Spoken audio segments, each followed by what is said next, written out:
Les entreprises de construction produisent des ouvrages ou des parties d'ouvrages qu'elles vendent à des clients pour un prix qu'on appelle prix de vente. Ce prix de vente est calculé avec des méthodes précises, d'une manière à ce qu'il soit ni trop bas pour que l'entreprise ne perde pas d'argent, ni trop haut pour que l'entreprise ne perde pas des clients et des marchés. Comme vous pouvez le deviner, notre vidéo est à propos du prix de vente et va contenir les titres suivants: le prix de vente, le coût de revient, le bénéfice et aléa. Enfin, pour donner des informations complémentaires, on va revenir au prix de vente. Le premier titre, le prix de vente hors taxe. Définition. Le prix de vente est la valeur monétaire d'un ouvrage ou d'une partie d'un ouvrage que le vendeur propose à un acheteur. Dans le domaine de la construction, le prix de vente est souvent prévisionnel, parce que les entreprises de construction présentent un devis estimatif aux clients, et cela avant la réalisation des travaux, c'est-à-dire avant de connaître le coût réel des travaux. Sur un devis estimatif figure le prix de vente d'une unité d'ouvrage élémentaire, qu'on trouve dans la case prix unitaire, par exemple le prix de vente d'un mètre cube de béton pour poteau, ou bien le prix de vente d'un mètre carré de revêtement de sol en carreaux de carrelage.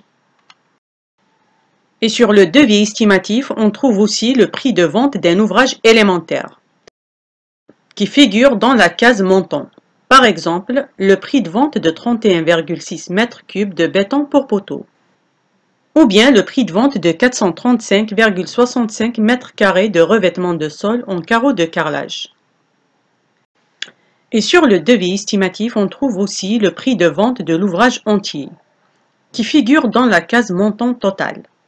Par exemple, le prix de vente de tous les travaux qui figurent sur le devis estimatif dont l'entreprise s'est chargée. On parle d'un prix de vente hors taxe parce que c'est le prix de vente avant d'ajouter les taxes, dont principalement la TVA. Il se calcule par la formule suivante. Le prix de vente hors taxe égale au coût de revient plus le bénéfice et aléa, ce qui donne PVHT égale CR plus BA. D'après la formule et la définition, c'est très simple. Mais c'est quoi le coût de revient et c'est quoi le bénéfice et aléa? Commençons par le coût de revient. Il est défini comme suit. Le coût de revient représente toutes les dépenses effectuées pour la réalisation d'un ouvrage ou un ouvrage élémentaire. Quelles sont ces dépenses qui le composent? Les dépenses qui composent le coût de revient sont: premièrement, les déboursés secs. Ce sont les dépenses qui se rapportent directement aux ouvrages élémentaires, c'est-à-dire tout ce qu'on dépense pour les matériaux, abrégés en MAT, qui sont les dépenses pour acheter, transporter les matériaux, et on n'oublie pas de prévoir les pertes et les chutes. C'est les dépenses aussi pour la main-d'œuvre, abrégée en MO, qui est estimée en temps de travail nécessaire à la transformation et à la mise en place des matériaux. C'est les dépenses qui concernent les matières consommables, abrégées en MCONS, comme l'huile de démoulage, les fils de ligature. C'est les dépenses qui concernent les matériels, abrégés en MAT, qui concernent leur fonctionnement, amortissement, location et entretien. Ce qui nous mène à la loi de calcul des déboursés secs. Les déboursés secs sont la somme des dépenses concernant le matériau, la main-d'œuvre, la matière consommable et le matériel. Deuxième composant du coût de revient, les frais de chantier. Ce sont les dépenses qui font fonctionner le chantier et qui sont non affectables à un ouvrage élémentaire particulier. Ces frais sont les frais d'encadrement et du personnel non productif au chantier, comme le chef de chantier, le conducteur de travaux, le géomètre. On ne peut pas dire qu'il travaille sur un ouvrage élémentaire précis, contrairement aux manœuvres, aux coffreurs, aux ferrailleurs, qui eux sont productifs sur chantier. Ce personnel peut être affecté à un seul chantier ou ventilé sur plusieurs chantiers. Frais de matériel non affectable. Il s'agit du matériel et des engins qui sont utilisés pour l'exécution de différents ouvrages, sans qu'il soit possible d'affecter les dépenses à tel ou tel ouvrage en particulier, comme la grue, la centrale à béton, le vibreur. les frais d'installation et de repliement. Ce sont les dépenses pour la clôture du chantier, l'aménagement des accès pour le passage des camions et des grues, les frais complémentaires non affectables, comme les frais de bureau de chantier, les frais pour les fluides, les frais pour les entretiens des véhicules, les frais pour la papeterie. Troisième composant du coût de revient, les frais d'opération, qu'on appelle aussi les frais spécifiques. Ce sont des frais complémentaires affectables à un ouvrage ou à une opération donnée, mais qui ne sont pas impérativement nécessaires à la direction ou à la gestion du chantier, comme les frais de représentation, les frais de dossier d'assurance et de consultation spécialisés liés à l'opération. Quatrième composant du coût de revient, les frais généraux. Ils représentent les dépenses nécessaires au bon fonctionnement de l'entreprise.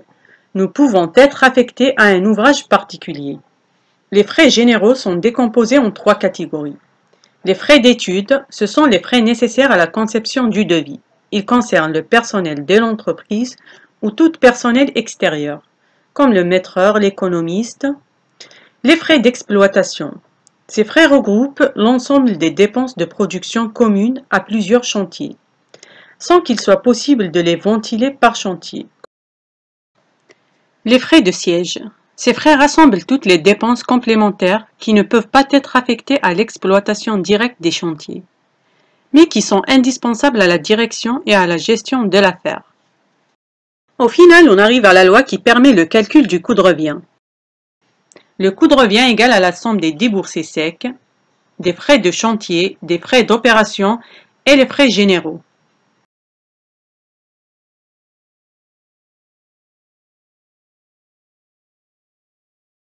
La précision dans le calcul du coût de revient est hautement demandée, car l'erreur ou l'oubli de certains composants peut conduire à des pertes importantes pour l'entreprise.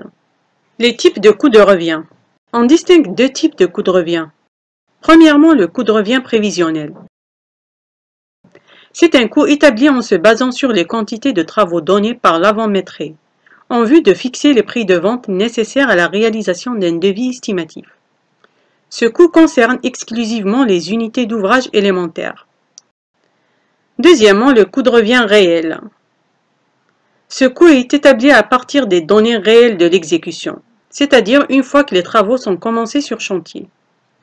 Il est calculé dans le but de contrôle et se rapportera selon les circonstances, soit à une unité d'ouvrage élémentaire pour élaborer les statistiques, un ouvrage élémentaire pour analyser les écarts éventuels avec la prévision, un ouvrage dans son ensemble pour étudier la rentabilité de l'affaire. Les coûts intermédiaires. C'est des coûts partiels calculés à partir de certains composants du coût de revient.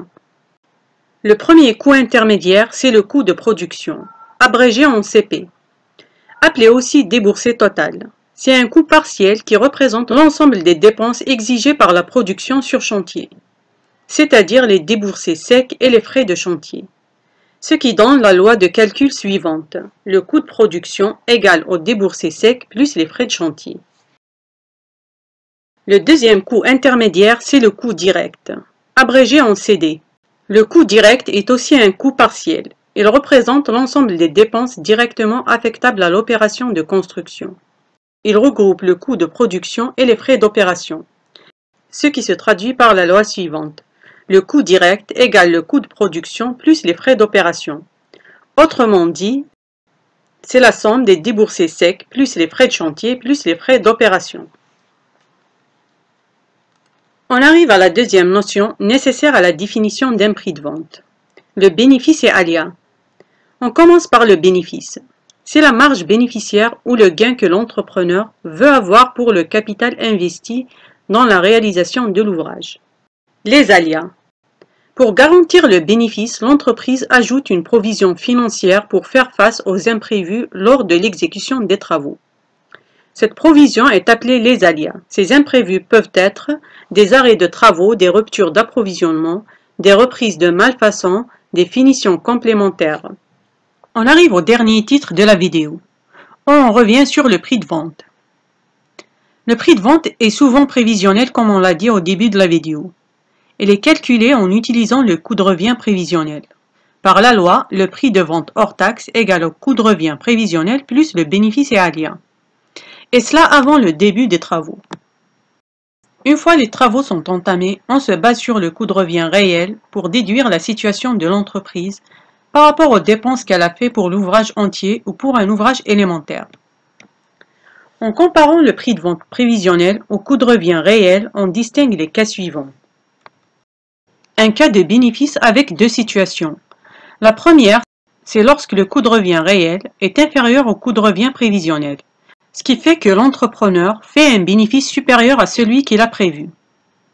La deuxième situation, c'est lorsque le coût de revient réel est supérieur au coût de revient prévisionnel, ce qui fait que l'entrepreneur fait un bénéfice inférieur à celui qu'il a prévu. La différence entre les deux situations est l'estimation des aléas.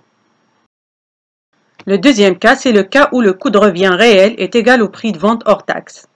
L'entrepreneur vend l'ouvrage à un prix égal au coût de revient. Alors il ne perd pas, mais en même temps il ne fait pas de bénéfice. Le troisième cas, c'est le cas où le coût de revient réel est supérieur au prix de vente hors taxe. Dans ce cas-là, l'entrepreneur va se retrouver en état de perte.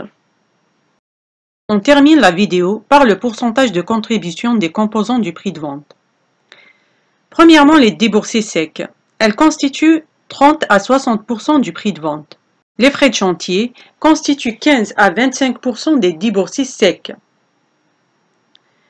Les frais d'opération constituent de 0 à 10% du prix de vente. Les frais généraux constituent 20 à 30% du prix de vente. Le bénéfice prévu constitue 0 à 5% du prix de vente.